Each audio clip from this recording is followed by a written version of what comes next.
What happens if you have a jerry can with a hole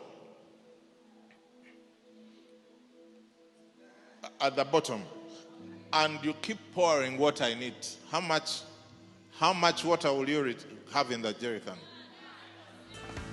Zenkolawo zendya zanemo kutereka.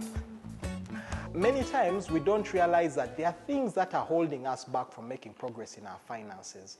And many of these things rob us silently, and we just can't explain why we're not making the progress we want to.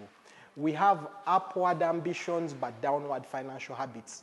Many times as your income increases, you increase your expenses to match your income.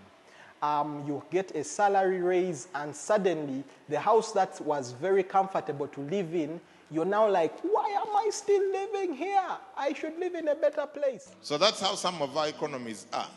Money you make, money you have not. Why?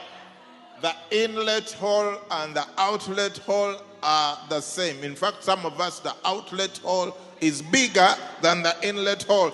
So when that happens, you start creating negative pressure inside the vessel, and so it starts contracting. And before you know it, the husband and the wife are not talking to each other because the money going out is more than the money coming in. How are you exposing yourself to good financial education to change that for you?